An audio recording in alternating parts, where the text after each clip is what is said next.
What does it look like to you? It looked like an egg. Looked like a shiny pearl. Big.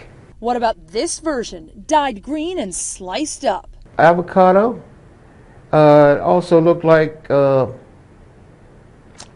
Easter egg that had been dyed green. For 64-year-old Raymond Thompson, this mysterious mass is personal. I said, wow, that came out of me. Yes, it came from inside his body, a mass so big it's the largest of its kind known to the medical community. It all started when Thompson, who grew up in Maryland and D.C., told a doctor that for years he'd suffered from frequent urination. When I have to go to the bathroom at night, I have to run. An ultrasound helped them figure out why. I said, something's in there. The mass is what's called a giant peritoneal loose body. Dr. Rachel Sussman works at MedStar Georgetown University Hospital. She says it starts with a small piece of fat that breaks away and is floating in the body. When it falls away from its attachments in its blood supply, it can turn to calcium.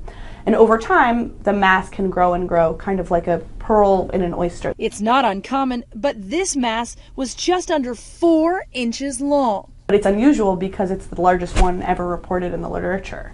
Doctors think that Mr. Thompson must have been traveling around with this mass for a very long time, maybe even since childhood. As for the consistency of it, well, they say parts of it were kind of like a hard-boiled egg.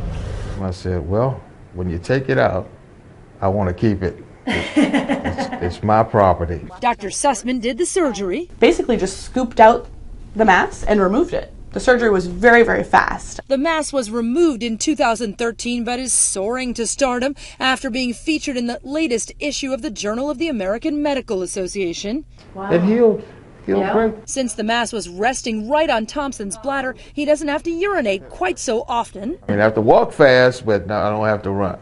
It's benign. And how do you feel now? I feel blessed. As for making it into the medical literature, I expected it. You did? Yeah, a special person. and his doctors have the evidence to prove it. In Maryland, Beth Parker, Fox 5 Local News.